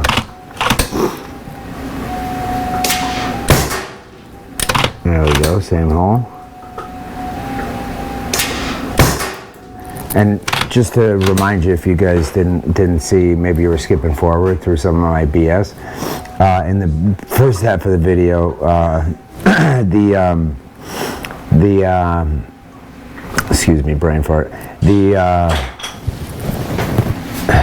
Wow, real brain fart. In the first half of the video, I had the, oh my God, I totally forgot what I was saying. What am I, stunad? In the first part of the video, I was machining the gun, the barrel, and I don't know what the hell I was going to say. I really can't think of it. I can't believe that. It'll come back to me in a minute, and then I'll tell you. But I should have filmed some of me testing the way it was. But all that troubleshooting, going through, you know, like trying different things, that's not the stuff you guys want to see, or I want to make you see, because it's all stuff that didn't work. But for me, I was explaining this to another guy that made a comment about something, you know, I did with the Ed gun, and I explained to him, every time I make a mistake, listen, if it costs me a few $100 or whatever to fix it, it's priceless knowledge. It's stuff that will pay me back forever. You know, I have a guy that's a friend of mine that owns an air gun shop, and he gets high-end guns and he brings them to me to fix, because, you know, like, he doesn't have a lot of experience with it, but I've gotten so much experience with these guns that I'm fixing them for him, the owner of an air gun shop that does this all the time.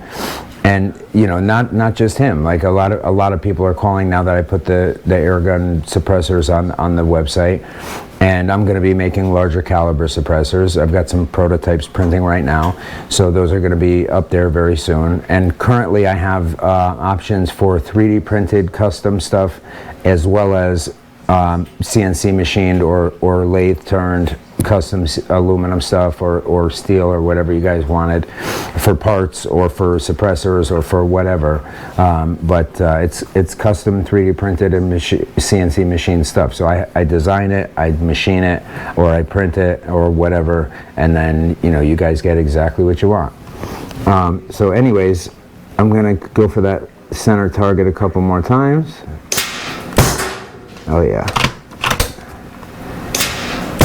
And by the way, these are the stud 25 calibers. So I got 2 of these immediately after I did that last video with the 30 caliber stud magazine. That night I ordered 2 of these. because for 25 caliber I don't have any use. He actually offered to send me the speed loaders. I don't shoot pellets in 25 caliber. I shoot 22 and 30 because I need to in competition. I don't like shooting pellets that much, so I prefer slugs because of the weight, and they carry the weight much further and don't get as affected by wind due to weight and due to the way that they carry the wind, the way that they travel through the wind. So that's why I stick with the hollow point. I even made pointed tip, like 5.56 round slugs. I inverted the part that makes the hollow point, and it worked, and it worked pretty well, but I didn't continue to make them because I wouldn't continue to use them. These are just more accurate, and that's what I'm going for, the ultimate accuracy, which is why I do so much research. So I'm going to go for the top left target on the left target, the top left center on the left target. Nice if I cocked it first. Yeah, buddy. Oh yeah, same damn hole. You see that shit? That one I aimed more towards the center, but I didn't expect it to go lower. Here we go. That's where I was going for. That's probably me on the other one. Because God knows it ain't the barrel. Not at this point. Alright, I'm going to go to the one I'm going to shoot for the one on the right of that. Ah, son of a gun. This motion sensor light has a habit of going off at the worst times.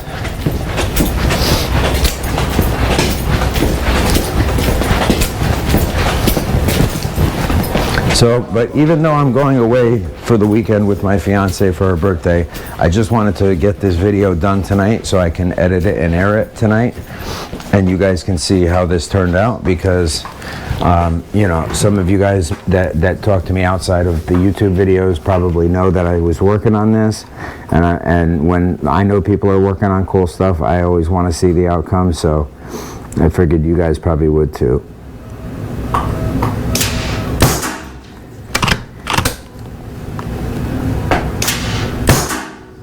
See, now I got one more flyer. That's two so far.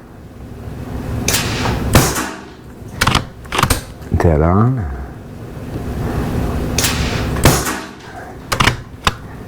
All right, two flyers out of a full mag.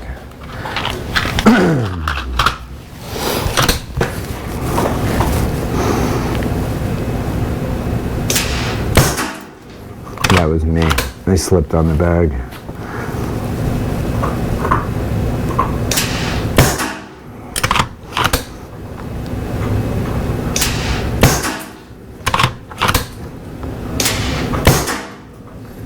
Son of a gun. There's one flyer. On this mag, oh, there's two flyers. I don't like that.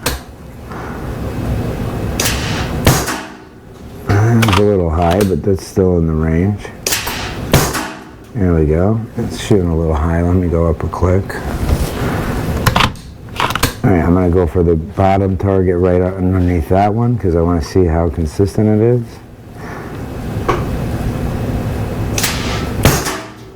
Yeah, it's still one more notch high.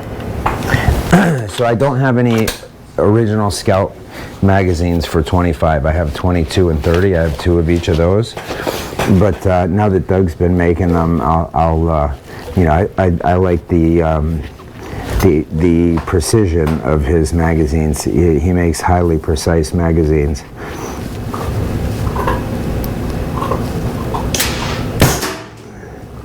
As you guys could imagine by how meticulous I am with doing stuff like this.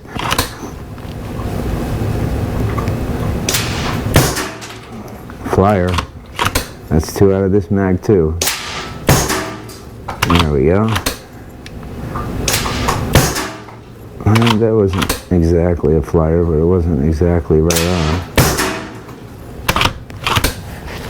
Let me see. Oh, I'm low on air, that's what it is.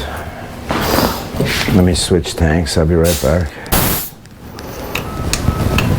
That's why I'm getting those flyers. So I did have to adjust the dwell time as well as the pressures because I went from 30 to 25 caliber. Even though the weight wasn't all that much difference, the diameter does make a big difference.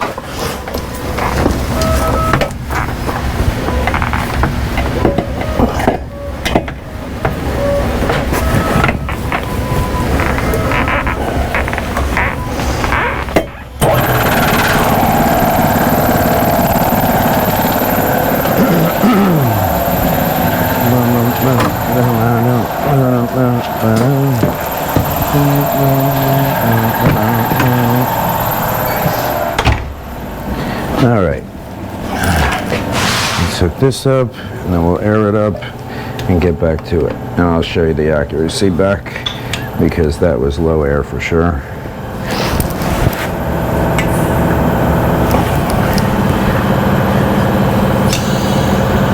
There we go.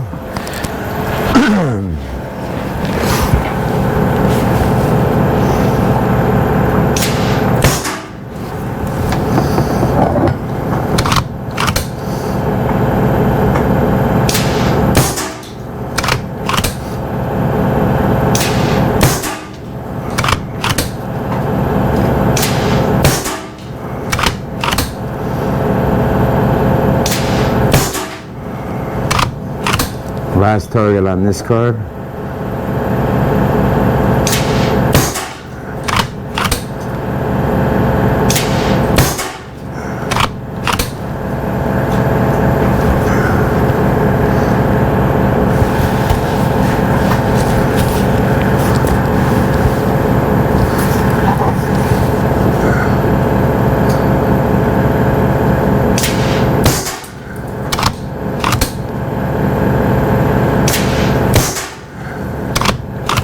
Those are me because the gun's got a little bit of kick if you don't plant it down, especially at the velocity I've got it shooting at. And also this is what I had mentioned in the first segment of the video. This is a brand new STX liner. It hasn't been broken in. This isn't my 25 caliber. I didn't want to take it out of my other impact. I have two impacts, and one is a 25 caliber, one is a 22. I was going to go back to a 30, but I used my 30 caliber liner for that Skout barrel, and I mean, I could switch them back and forth, but I can't get a 30 caliber barrel right now, barrel liner, or any caliber barrel liner. I had to get the whole kit for the 25, but. So I may switch them. I don't want to, but I'll probably just leave the 22 caliber impact the way it is and take the liner out and use it and then put it back the way it was. And I'll probably still have to make some adjustments just because of that, but it's better than completely changing everything. Same hole. All right, I gotta load up. So that's 50 rounds right there, and I had four flyers. So it's not bad. It's not bad at all. And that's a brand new FX barrel that is not even beginning to be broken in yet. I haven't even had 100 shots through this yet. These are 25 rounds each. That's my second and third. The first one I didn't even shoot a whole mag, because I filled it back up before I started the video and it was only about half empty, so probably 12 to 14 shots. So I probably shot 50, 60, 65 shots, let's say, at this point. I'll shoot these two more mags and I'll be around 100. But some of these FX barrels, or most of them, especially the slug ones, they have to be shot like several hundred rounds before they're considered broken in, or even 1,000 or two. I love that freaking compressor. I don't even have to be in there. It just blows off by itself. I mean, it was expensive, man, but it was worth every penny. If you love shooting air guns, if you love working on air guns and doing your thing with air guns like I do, then that compressor is a necessity, because I don't think there's another compressor on the market that can even come remotely close to that. that compressor just filled a 9-liter tank, as well as two 6.8-liter tanks that are feeding that, however much they all emptied or were already empty. It just filled all of that in what, like 8 minutes? I only finished the magazine and I'm filling them now. That's probably 6 to 8 minutes. So it's pretty incredibly powerful. And that's to 315, 320 bar. So it's filling them up pretty good. And the highest pressure takes the longest. So when you fill that up, it doesn't even start giving the pressure out until, like, out to the output line until it's at 2,000 psi in the compressor. So a good portion of that time is building up to that 2,000 so it can fill what it's attached to. And you know, probably after a minute or two, it's filling it, and then they have to balance out because they both end up with the same amount of pressure. But or with the cascade system, anyways, with the tanks that are in line, because when the compressor's going, it'll fill all of it. It's a very impressive compressor. I do like to give credit where credit is due, and any of you guys who are interested in the 3D printing stuff, I've made a couple of videos, and that company QIDI, I've heard a lot of bad reviews about them, and I've had a bad experience with them where I didn't have a good one myself, but they have since completely redeemed themselves. They sent me a whole new fan on the front, a whole new housing for the front, a new housing for the back with 2 additional fans. So it's got 3 additional cooling fans in the hot end, in the tool head and hot end. And then the back is very well ventilated. The front is very well ventilated. And they sent me a whole new magnetic pad and what else did they send me? I'm not 100% sure that's it, but they sent me a good amount of stuff. Oh, the board for the tool head. They sent me a replacement board for the tool head and the additional small board to add those other 3 fans. So they sent me all of that free of charge, and they actually did answer me very promptly. Yeah, buddy. Oh, it's going. I think I gotta go down a couple clicks.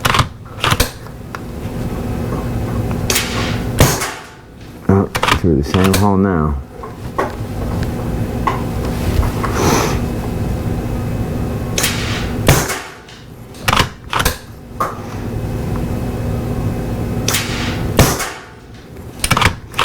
Okay, bottom right on the left side target.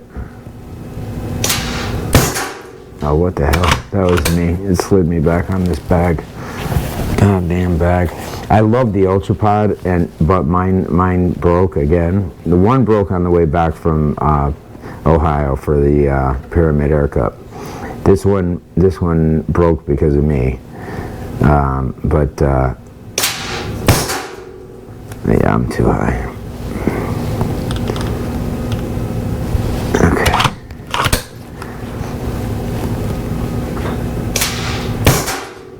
And if any of you guys don't know how to zero a scope in one shot, and you're interested to learn, message me. I'll show you.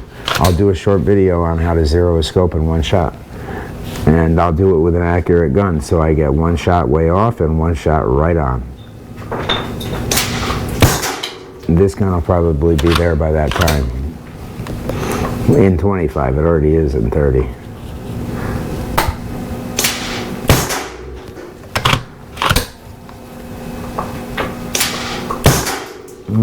It's kind of getting there in 25 too, isn't it?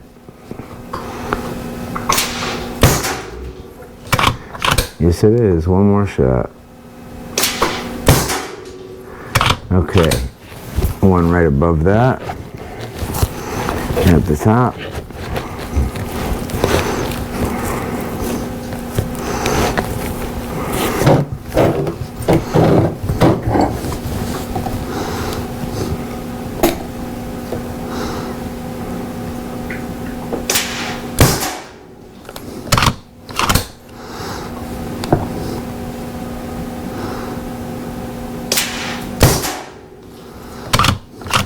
if you notice, as I pull the trigger, I'm closing my eyes because I want to see where it's hitting when I'm not looking.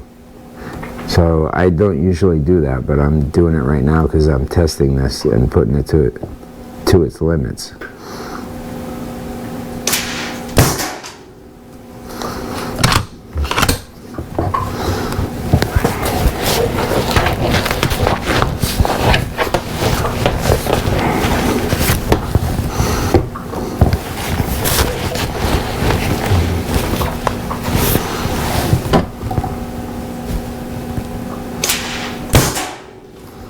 Same damn hole.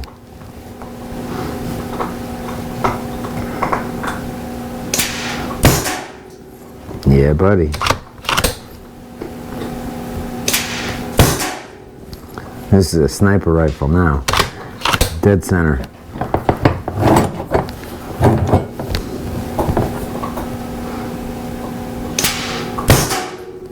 Yeah, buddy.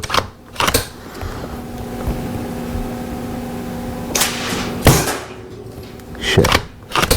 Stop closing my eyes now. Yeah, buddy.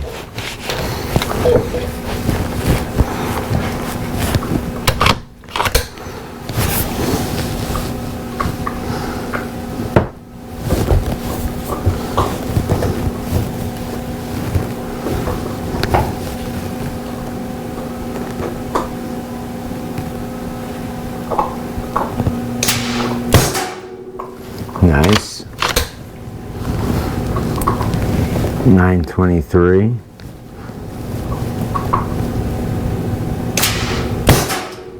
All right, let's turn this up a little bit. Let's give it a little more juice and see what we got.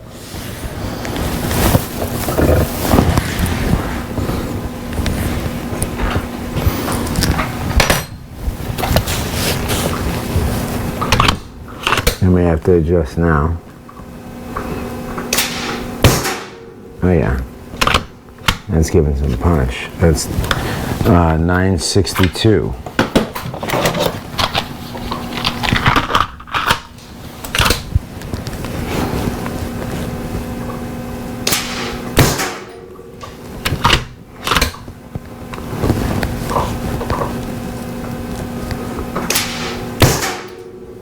Yeah, nice. I didn't even have to adjust it. It went right back to the same hole. I'm gonna go for a new target, top left.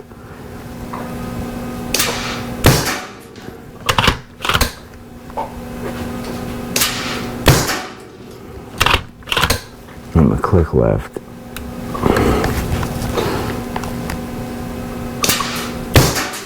I use all MOA scopes because as much as people want to have contrary beliefs, MOA is the most accurate.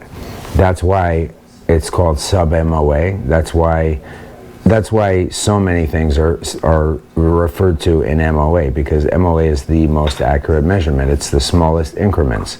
Those small increments add up to, being more close together, being smaller movements, so you can be more precise.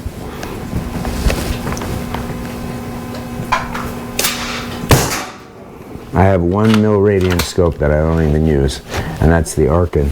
Everything else is MOA. Every single other scope.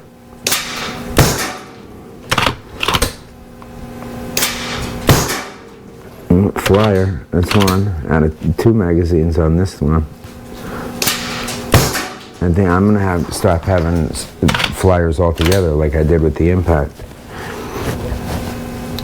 Okay, bottom left.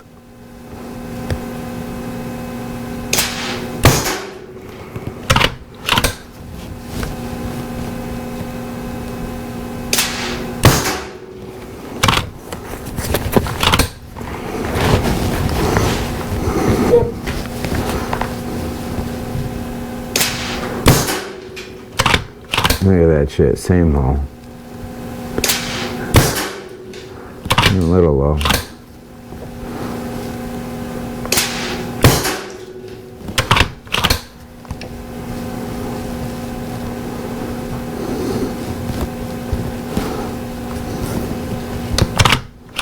Alright, a few more in that one, and then Oh, I double livid.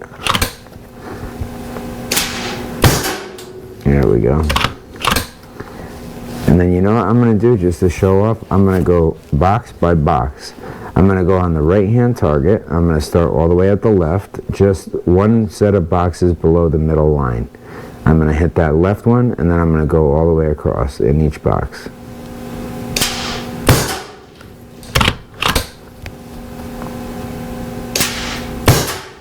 Shit, too high. No mulligan, I'll take one loss. Oh, that is the kick. This thing has a good amount of kick when you have it turned up high. I gotta be a little more ready for that. Alright, next one.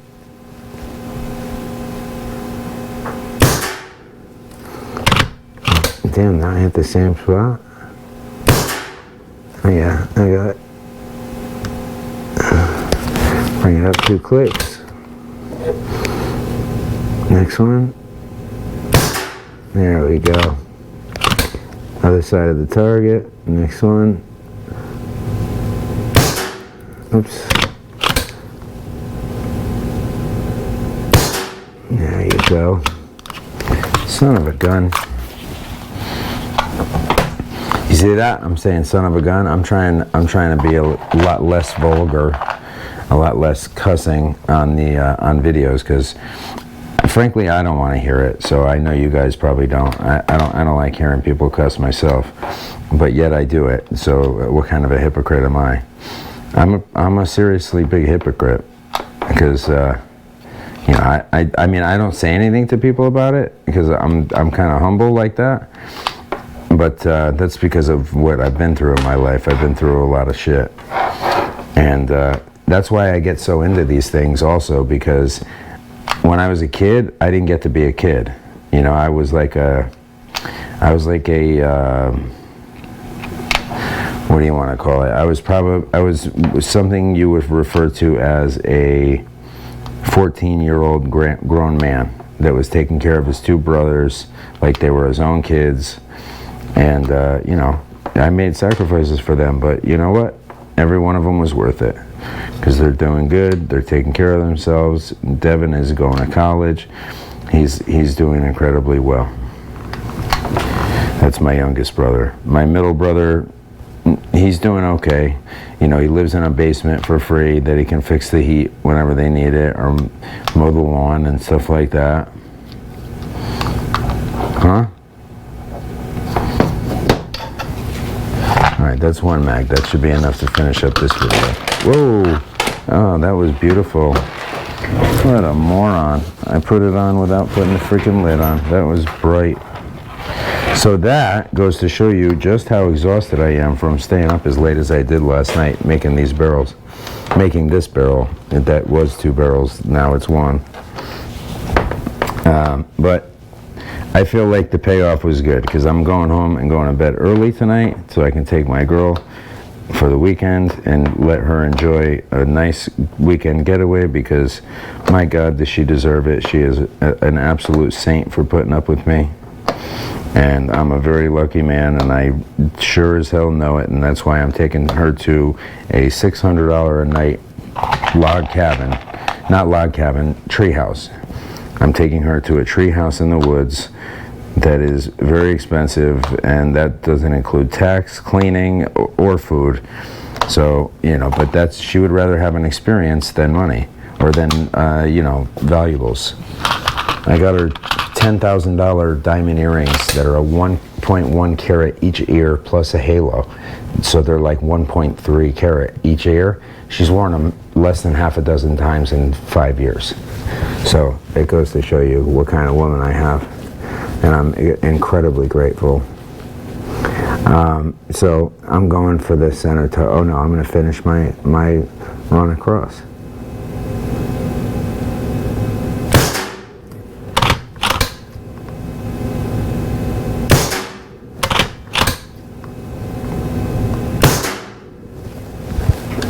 You know what? I think I'm going to go across one more time.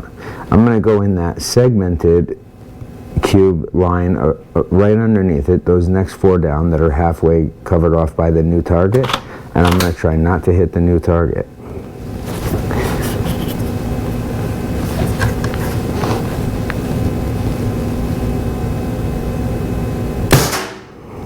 Barely made that one.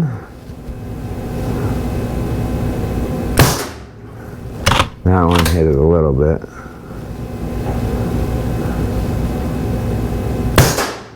Oh, that was too high. Damn it. Too high also. I was just thinking maybe I should have stuck with my gut and went the way I was going, but then the next one I did go where I was going and it was off.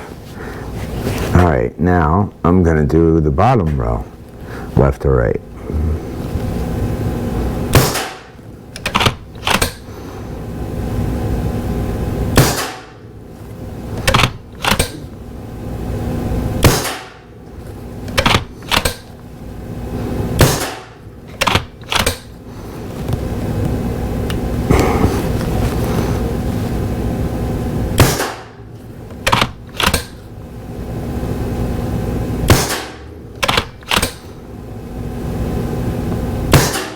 What the hell?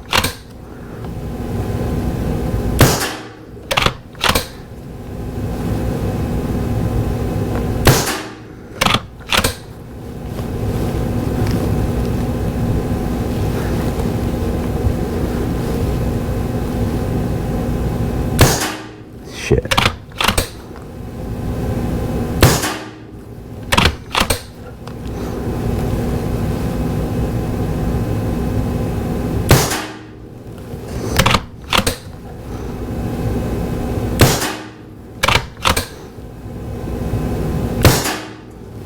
Must be the wind from an air mover I got down there. But anyways, that video is going to be dying any minute. Let me take you down there with me. See if that camera shut off at 30 minutes like it loves to do. I did put new batteries and everything, so it won't be that. But it just doesn't record longer than 30 minutes because that's... I found out what they have to do. Yeah, it shut off. Let's see how long ago. How long is this video? Almost an hour. Yeah, so you guys can do some skipping through. But you'll get to see some valuable information. So I'm gonna just turn this back on to do a quick walk by with the with some close up because this has got a good zoom lens on it. This is it's a 55 to 300, so it's a telephoto lens.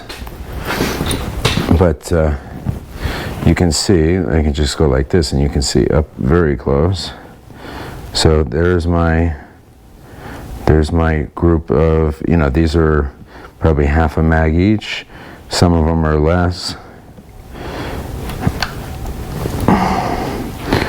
That center target is, yeah, that's probably a mag. That's probably a mag. That's definitely a mag or more, but I had some flyers. And then on the left side, yeah, those are much tighter. Those groups are tighter. The top right is pretty damn good. But this is a brand new FX liner. They just sent it to me from Utah, and you know I haven't done any kind of fine tuning on it. And I mean, other than what I'm doing with you guys on the video, I mean, I made it into another barrel, but I've done a little bit adjustments on the gun, but I haven't worn in that barrel. And I know for a fact mine all started shooting much better after, you know, 300 to 500, maybe even 1,000 rounds, which I'll put through it in no time. So you guys will have a video with that real quick. But pretty soon, I've already calibrated the probes on the spectrum analyzer, and you're gonna get a good testing video real soon. So, and then I actually went as far as to buy a handheld as well.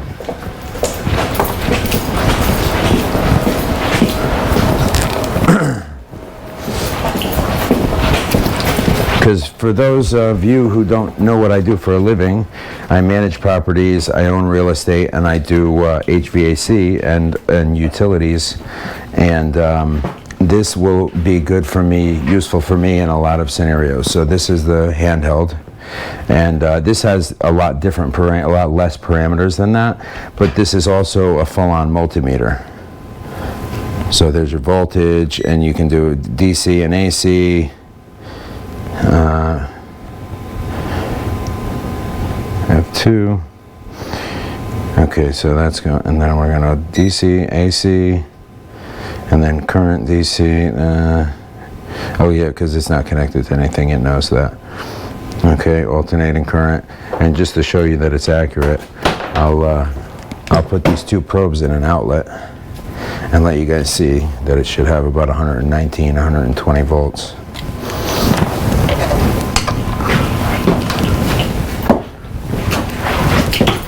I've got an empty outlet right in the middle there.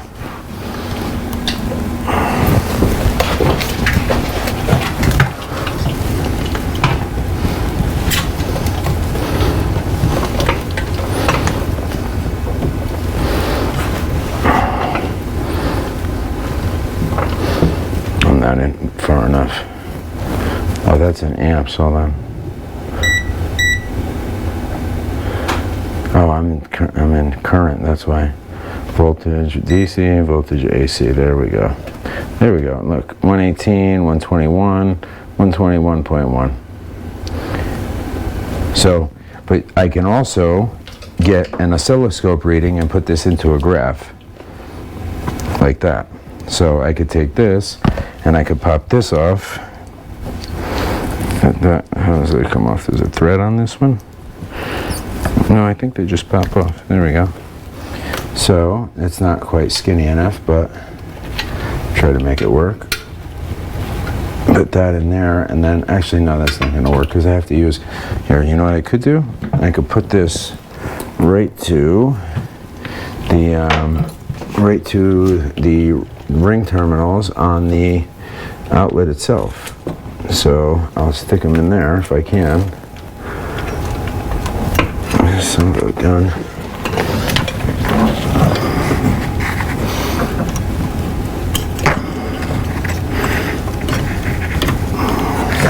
Okay, there's my ground, and then here's my positive.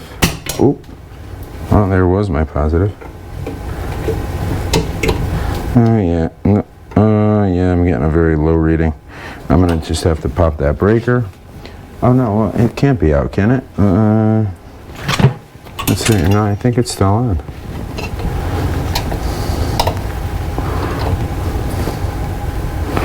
Yeah, I'm getting a reading. You see the graph? It should be probably going up a little higher, but where do I have this set to? Is that at times 10? Yeah, it is. Let me go to times 1. Oh yeah, there we go. It's still on. Didn't pop it.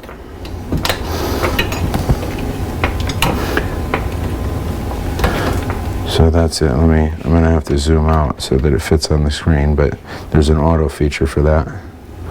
See, there it is. That's the signal from 120 volt. And then I can actually add measure ons. Okay. So, and then I can go to system, display. There should be, nope, not there. Default settings, system, let's go back again, and this is in 62.5 milliseconds, how much it's getting. So channel 1 is DC negative 440 millivolt, so this is not direct current anyways, this is alternating current. This is horizontal.